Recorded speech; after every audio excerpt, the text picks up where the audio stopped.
Mata batin adalah istilah umum yang merujuk pada kemampuan kesadaran untuk melihat melampaui dunia fisik, bukan sekadar melihat makhluk halus, seperti yang sering diyakini, tetapi melihat kebenaran yang tersembunyi di balik penampilan dunia ini.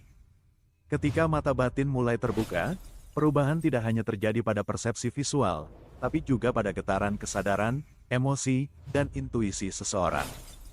Orang yang tadinya hanya melihat bentuk luar, mulai merasakan energi dan makna di baliknya.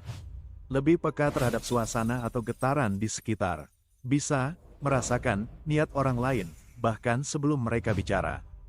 Orang yang tadinya hanya melihat bentuk luar, mulai merasakan energi dan makna di baliknya.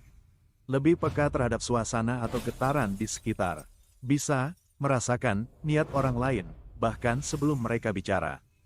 Intuisi menjadi sangat tajam. Kamu mulai tahu sesuatu tanpa tahu bagaimana kamu tahu. Ini bukan keajaiban, melainkan hasil dari hubungan yang lebih dalam antara pikiran sadar dan bawah sadar.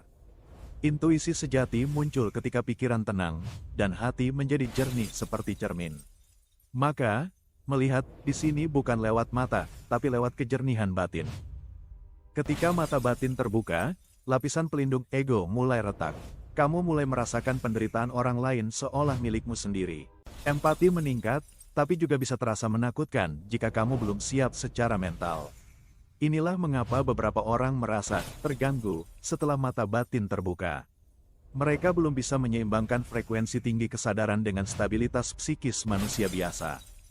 Krisis identitas, spiritual awakening shock. Banyak yang mengalami fase ini, dunia terasa asing.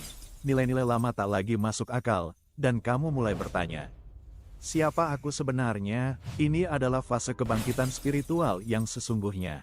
Mata batin bukan membuka jalan menuju kekuatan gaib, tapi menuju pembongkaran diri palsu. Kadang, mata batin terbuka karena penderitaan ekstrim. Kehilangan, trauma, atau keputusasaan bisa memecahkan ego, dan dalam retakan itu, cahaya kesadaran muncul.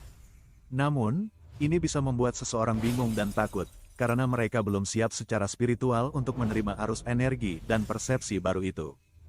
Beberapa orang terlahir dengan kepekaan batin lebih tinggi. Jika mereka hidup selaras dengan hati dan kebenaran, mata batin akan terbuka secara alami seiring pertumbuhan kesadaran. Namun, jika mereka menolak intuisi itu, mereka sering mengalami konflik batin, karena jiwa mereka memanggil untuk mengenali cahaya sejatinya.